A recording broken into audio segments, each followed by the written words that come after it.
आवश्यकता ठारू अधिक आराम एवं आवश्यकता ठारू अधिक भल पाइबा आपण को अलसुआ बनई दिए।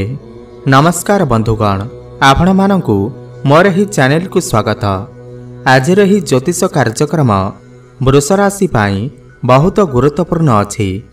आज आमे जानिबा वृष राशि 2025 जानुआरी मासटी किपरि रहिबो। नुआ वर्षर प्रथम मास जानुआरी मास आपण मानक पई किपरि रहिबो। वृष राशिर मासिक राशिफल उपर आलोचना करिबा। वृष राशि व्यक्तिविशेषकर जानुआरी मासटी किपरि रहिबो संपूर्ण भावरे आमे सही विषय रे आलोचना करिबा। सेमानकर स्वास्थ्य, शिक्षा, प्रेम संपर्क, वैवाहिक जीवन, भाग्य, क्यारियर एवं व्यापार वाणिज्य उपरे विस्तार भाव में आलोचना करिबा। नवग्रहंकर स्थिति मध्य देखिबा।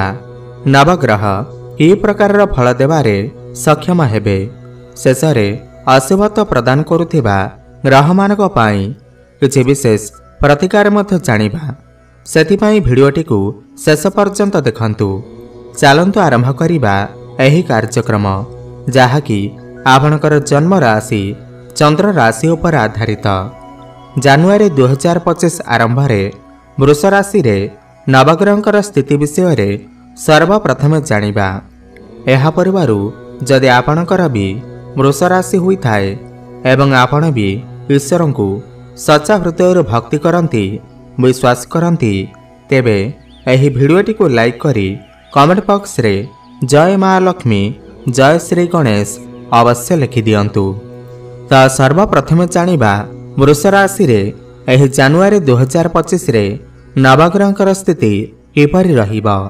जेबे जानुआरी मास आरंभ हेबा तो वृष राशि रे नवग्रहंकर स्थिति किछि एही प्रकार रहिबो जेमिति आपण स्क्रीन ने देखुछंती।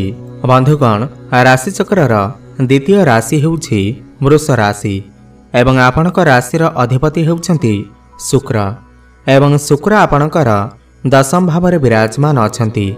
तांको सहित शनि विराजमान अछंती। आपणकर प्रथम भाव रे देवगुरु बृहस्पति विराजमान अछंती। आपणकर तृतीय भाव रे मंगल विराजमान अछंती। आपणकर पंचम भाव रे केतु विराजमान अछंती। सप्तम रे बुध विराजमान अछंती। अष्टम भाव रे सूर्य विराजमान अछंती एवं आपणकर एकादश भाव रे राहु विराजमान अछंती। ध्यान दे सुनंतु। सबुठु प्रथम जानिबा आपणकर स्वास्थ्य किपरि रहिबो एही जानुआरी मास 2025 रे। बंधुगण, प्रथम भाव हुई थाए आपणकर स्वास्थ्यर भाव, इम्यूनिटी सिस्टमर भाव एवं प्रथम भावर अधिपति हेउछंती शुक्र एवं शुक्र आपणकर दशम भाव रे विराजमान अछंती। देखंतु, एही मासरे शुक्रंकर स्थिति बहुत भल अछि। काहेकि ना शुक्र आपणकर केंद्र रे विराजमान अछंती, पुणी मित्रंक सहित विराजमान अछंती एवं 28 जानुआरी को शुक्र आपणकर एकादश भाव रे उच्चस्थ हेबे। एही मासरे आपणकर स्वास्थ्य बहुत भल अछि। आपण आपणकर स्वास्थ्य को नहीं बहुत अधिक जत्नवान हेबे, बहुत अधिक स्वास्थ्यवान अनुभव करिवे एवं पूर्वर जदि आपणकर कोनोसी स्वास्थ्य समस्या लागि रहुतिला, कोनोसी रोग भल हेबार ना धरु नथिला, ताहेले सेथिरे सुधार आसीबो। आपणकर स्वास्थ्य धीरे धीरे भल हेबाकू लागिबो। केवल जानुआरी मास नुहे, फेब्रुआरी मासरे मध्य आपणकर स्वास्थ्य बहुत भल रहिबो। चिंता करिवार कोनोसी आवश्यकता नाही। एबे जानिबा आपणकर शिक्षा क्षेत्र किपरि रहिबो एही जानुआरी मास 2025 रे। बंधुगण, पंचम भाव हुई थाए आपणकर शिक्षा क्षेत्रर भाव एवं पंचम भावर अधिपति हेउछंती बुध। बुध आपणकर सप्तम भाव रे विराजमान अछंती। देखंतु, एही मासरे बुधंकर स्थिति माने मास आरंभरू बुधंकर स्थिति भल अछि, किंतु 4 जानुआरी रु नै करी 24 जानुआरी पर्यंत बुध आपणकर अष्टम भाव रे रहिबे। अष्टम भाव को कुंडली रे भल विचार करा जाय न थाए। आपण विशेष भाव रे आपणकर पाठपढ़ा प्रति विशेष ध्यान देबे एवं आपणकर पंचम भाव रे केतु मध्य विराजमान अछंती। आपणकर मन डाइवर्ट होई पारे, पाठपढ़ारे न लागि पारे। पाठपढ़ा को छाड़ी आपण अलग आड़े मन देई पारंती। बेसी मोबाइल व्यवहार करिपारंती। पाठपढ़ारे आपण मन केन्द्रित करिपारिबे नाही। सेतिपाई एही समय मध्यरे आपण आपणकर पाठपढ़ा को नहीं कौनसी बड़ डिसिजन नियंतु नाही, नहेले समस्या पड़ी पारंती। किंतु 24 जानुआरी परे आपणकर पाठपढ़ार स्थिति बहुत भल रहिबा। जदि आपणकर किछि एग्जाम अछि तेबे सेथिरे आपण निश्चिंत भावरे उत्तीर्ण करिवे। कॉम्पिटिटिव एग्जाम रे प्रतियोगितामूलक परीक्षा रे आपणकु निश्चिंत भावरे सफलता प्राप्ति हेबा। एवं जदि आपण किछि पाठपढ़ा को नहीं बड़ डिसिजन नेबाकु चाहुचंती, कौनसी नूतन स्थान रे एडमिशन नेबाकु चाहुचंती, उच्च शिक्षा प्राप्ति करिबाकु बाहर को जीवाकु चाहुचंती, ताहले निश्चय करिपारिबे। आपनकु शुभफल प्राप्ति हेबा। किंतु 24 जानुआरी परे एबे कथा हेबा आपनकर प्रेम जीवन किपरि रहिबा एही जानुआरी मास 2025 रे। बंधुगण, पंचम भाव ही होई थाए आपनकर प्रेम जीवनर भाव एवं पंचम भावर अधिपति हेउछंती बुध।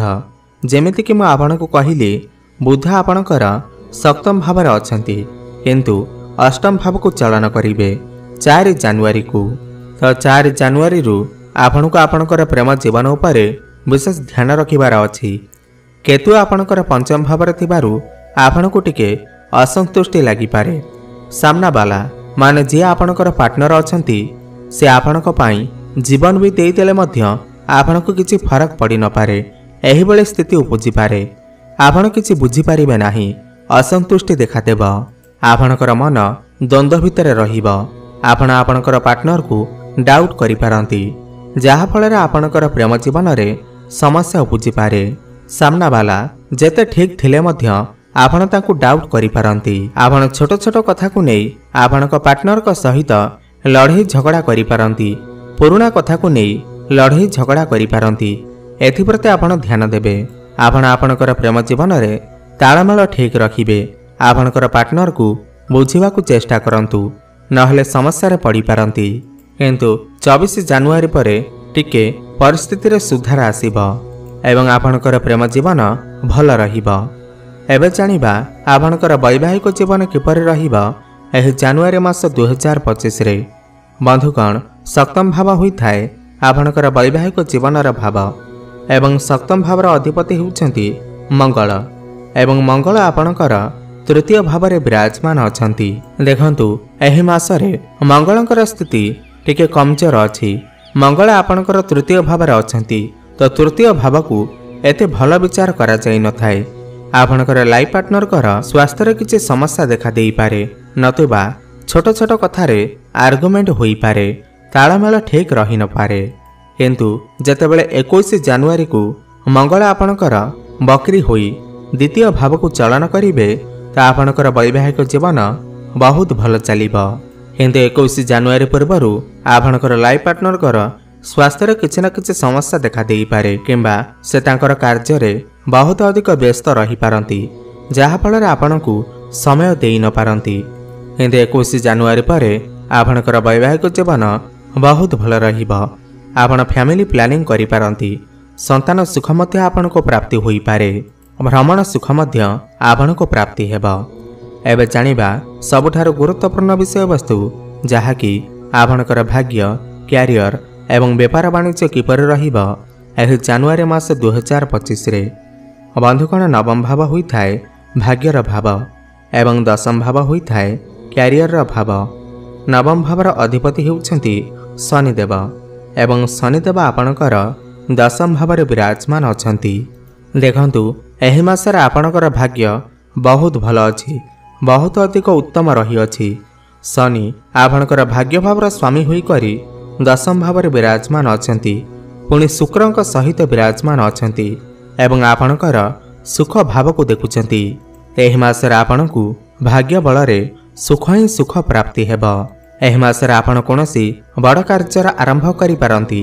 आपनकर गृहरे कोनोसी शुभ मांगलिक कार्यर आयोजन मध्य होई पारे, किमा आपण कोनोसी बड़ इन्वेस्टमेंट मध्य करि पारंती। आपनकु भाग्य साथ देबा। किछि ना किछि खुशी खबर आपनकु निश्चिंत भावरे प्राप्ति हेबा। शेयर मार्केट, स्टॉक मार्केट एवं ट्रेडिंग रे आपनकु अचानक लाभ ही लाभ प्राप्ति हेबा। आपण कोनोसी गाड़ी मोटर, जानवाहन, प्रॉपर्टी ଭୂମି ଇତ୍ୟାଦି କିଣାକିଣି କରିବା ପାଇଁ ମନ ବଳେଇ ପାରନ୍ତି ଏବଂ କିଣି ମଧ୍ୟ ପାରନ୍ତି। ନୂତନ ଗୃହର ନିର୍ମାଣ କାର୍ଯ୍ୟ ଆରମ୍ଭ କରିପାରନ୍ତି। ତ ମୋଟାମୋଟି ଦେଖିବାକୁ ଗଲେ ଏହି ମାସରେ ଆପଣଙ୍କର ଭାଗ୍ୟ ବହୁତ ଭଲ ରହିବ। କ୍ୟାରିୟର କଥା ହେବା ଯଦି କ୍ୟାରିୟର ଭାବର ଅଧିପତି ମଧ୍ୟ ଶନିଦେବ ଅଟନ୍ତି ଏବଂ ଶନିଦେବ କ୍ୟାରିୟର ଭାବରେ ହିଁ ଅଛନ୍ତି ଏବଂ ତାଙ୍କ ସହିତ ଶୁକ୍ର ମଧ୍ୟ ଅଛନ୍ତି। ଶନି ଏଠାରେ ଶଶ ନାମକ ରାଜଯୋଗର ନିର୍ମାଣ କରୁଛନ୍ତି। ପଞ୍ଚ ମହାପୁରୁଷ ରାଜଯୋଗ ମଧ୍ୟରୁ ଶଶ ନାମକ ରାଜଯୋଗ ଅତ୍ୟନ୍ତ ଶ୍ରେଷ୍ଠ ହୋଇଥାଏ। ଏହି ମାସରେ ଆପଣଙ୍କର କ୍ୟାରିୟର ବହୁତ ଭଲ ଅଛି। ସମାଜରେ ଆପଣଙ୍କୁ ନେମ୍ ଫେମ୍ ମିଳିପାରେ, ମାନ ପ୍ରତିଷ୍ଠା ପ୍ରାପ୍ତି ହେବ। କର୍ମକ୍ଷେତ୍ରରେ ଆପଣଙ୍କୁ ସମ୍ମାନିତ ମଧ୍ୟ କରାଯାଇପାରେ। ଆପଣ ଏହି ମାସରେ କାମକାର୍ଯ୍ୟକୁ ନେଇ ରିଲାକ୍ସ ଫିଲ୍ କରିପାରନ୍ତି। ଆପଣମାନଙ୍କ ଉପରେ କାମକାର୍ଯ୍ୟର ପ୍ରେସର ରହିବ ନାହିଁ। ସମସ୍ତ କାର୍ଯ୍ୟ ବହୁତ ସୁରୁଖୁରୁରେ ହୋଇଯିବ। ଏହି ମାସରେ ପ୍ରମୋସନ ହେବାର ଯଥେଷ୍ଟ ସମ୍ଭାବନା ବନୁଅଛି ଏବଂ ଯେଉଁ ବ୍ୟକ୍ତିବିଶେଷମାନଙ୍କ ପାଖରେ କୌଣସି ବି ଚାକିରି ବାକିରି ନାହିଁ ତ ସେମାନଙ୍କୁ ଚାକିରି ମଧ୍ୟ ପ୍ରାପ୍ତି ହେବାର ଯୋଗ ବନୁଅଛି। ଏବଂ ଏହି ମାସରେ କର୍ମସ୍ଥାନରେ ଆପଣ ଯେଉଁଠାରେ କର୍ମ କରୁଛନ୍ତି ସେହି ସ୍ଥାନରେ ଆପଣଙ୍କର କାହା ସହିତ ପ୍ରେମ ମଧ୍ୟ ହୋଇପାରେ, ପ୍ରେମ ସମ୍ପର୍କ ହୋଇପାରେ। ଆପଣଙ୍କୁ କୌଣସି ବଡ଼ ଆଚିଭମେଣ୍ଟ ମିଳିପାରେ। ବ୍ୟାପାର ବାଣିଜ୍ୟର କଥା ହେବା ଯଦି ଏହି ମାସରେ ମଙ୍ଗଳଙ୍କର ସ୍ଥିତି ଟିକେ ଖରାପ ଅଛି ତ ବ୍ୟାପାର ବାଣିଜ୍ୟରେ ଟିକେ ମିଶ୍ରିତ ଫଳ ପ୍ରଦାନ କରିବ। କିନ୍ତୁ 21 ଜାନୁଆରୀ ପରେ ଆପଣ ଆପଣଙ୍କର ବ୍ୟାପାର ବାଣିଜ୍ୟରେ ବହୁତ ଅଧିକ ଉନ୍ନତି କରିପାରନ୍ତି। ଆପଣଙ୍କର ଗରାଖ ବଢ଼ିପାରନ୍ତି। ଆପଣଙ୍କର ଦୈନିକ ରୋଜଗାର ମଧ୍ୟ ବଢ଼ିପାରେ, ଆୟରେ ବୃଦ୍ଧି ହୋଇପାରେ। ଏହି ମାସରେ ଆପଣଙ୍କର ବ୍ୟାଙ୍କ ବାଲାନ୍ସ ମଧ୍ୟ ବଢ଼ିପାରେ। ଭାଗିଦାରୀ ବ୍ୟବସାୟରେ ଆପଣଙ୍କୁ ଲାଭ ମଧ୍ୟ ପ୍ରାପ୍ତି ହୋଇପାରେ। ଆପଣ ଯେକୌଣସି ବି ବ୍ୟାପାର ବାଣିଜ୍ୟ କରୁଥାନ୍ତୁ ନା କାହିଁକି ସେହି କ୍ଷେତ୍ରରେ ଆପଣ କୌଣସି ନୂତନ ବ୍ୟାପାର ଆରମ୍ଭ କରିପାରନ୍ତି। ଏବେ ଜାଣିବା କିଛି ଉପାୟ ବିଷୟରେ ଯାହାକୁ କରିବା ଦ୍ୱାରା ଏହି ମାସରେ ଯାହା ବି କିଛି ସମସ୍ୟା ରହୁଅଛି ତାହା ଦୂର ହୋଇପାରିବ। ସବୁଠୁ ପ୍ରଥମେ ତ ଆପଣ ପ୍ରତ୍ୟେକ ଦିନ ସନ୍ଧ୍ୟାରେ ହନୁମାନ ଚାଳିଶାର ପାଠ କରନ୍ତୁ, ଶୁଭଫଳ ପ୍ରାପ୍ତି ହେବ। ଏବଂ ବୁଦ୍ଧଙ୍କ ପାଇଁ ବୁଦ୍ଧଙ୍କର ବୀଜମନ୍ତ୍ରର ଜପ ଅବଶ୍ୟ କରନ୍ତୁ। ଓಂ ବ୍ରାଂ ବ୍ରିଂ ବ୍ରଂ ସହ ବୁଦ୍ଧାୟ ନମଃ 108 ଥର ପ୍ରତ୍ୟେକ ଦିନ ଜପ କରନ୍ତୁ। ସୂର୍ଯ୍ୟଙ୍କୁ ଜଳାର୍ଘ୍ୟ ଅର୍ପଣ କରନ୍ତୁ ଏବଂ ମା ଲକ୍ଷ୍ମୀଙ୍କର ଆରାଧନା କରନ୍ତୁ, ଶୁଭଫଳ ପ୍ରାପ୍ତି ହେବ। ଆପଣଙ୍କର ଜୀବନ ମଙ୍ଗଳମୟ ହେଉ, ଏହା ମୋର ପ୍ରଭୁ ଜଗନ୍ନାଥଙ୍କ ନିକଟରେ ଏତିକି ପ୍ରାର୍ଥନା। ଧନ୍ୟବାଦ।